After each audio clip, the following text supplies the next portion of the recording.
I have an interesting topic for you today, which clients often talk about. When can a police legally search your motor vehicle? So let's give you a hypothetical fact situation. You've been pulled over by the police. Can they legally search your car? Well, there's certain situations where they can. For example, if they ask to search your vehicle, that's called a consent search. And you don't have to consent, but if they ask you, they can actually go through any part of the car, but they've got your search. If they have reasonable and probable grounds, that is, have a tip and you've been connected to a particular crime, they may be able to search your car as well. That's the standard for under Section 8 of the Charter for searching a motor vehicle. There's less privacy interest in a motor vehicle than a house. And in certain situations, they need a warrant to search your car.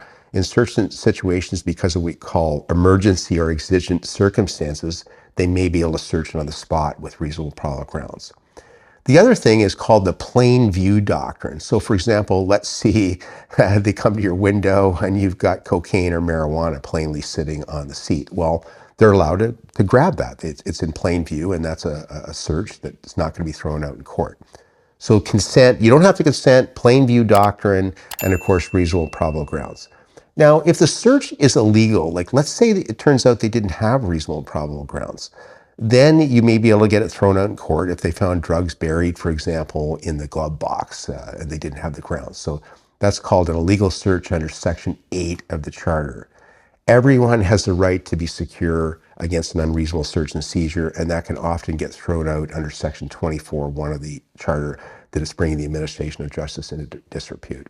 What other searches are allowed in a vehicle? So let's say you get charged with impaired driving, just as an example. So as part of the search incident to arrest, it's called, they're going to be able to search your pockets, make sure everything's safe, make sure there's no weapons around. So perhaps the immediate vicinity of the car, make sure there's no accessible weapons.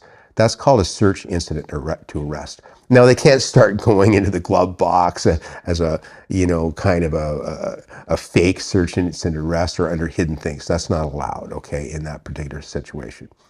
If your car gets impounded, they may be able to do what's called an inventory search back at the police station as well.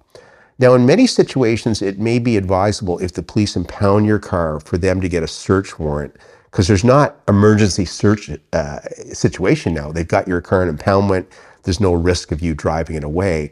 So they would be wise in that particular situation to get a search warrant if they have reasonable probable grounds. For example, let's say they had an informant tip that you're dealing drugs, and the police followed you and they saw you go to a drug home which has, dealing drugs all the time. And this is an experienced confidential informant who's reliable, who's been used in the past. That may give them reasonable probable grounds to get a search warrant for your car after they impound it and take it away.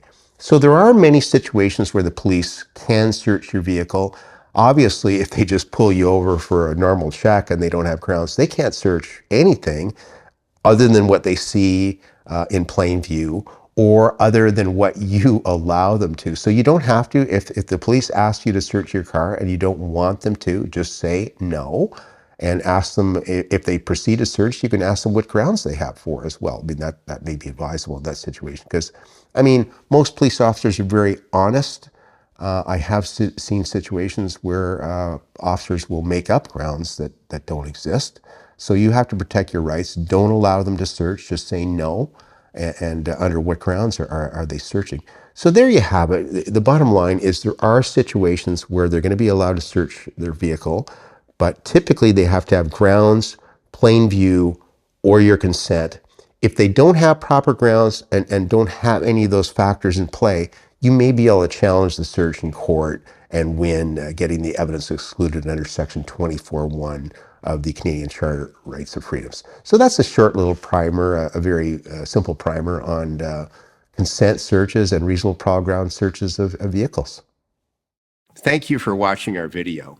We are absolutely committed to bringing you the best possible criminal and DUI educational videos.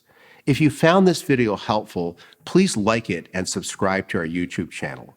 If you've been charged with a criminal offense in Ontario and require our services, please click on the link in the description below.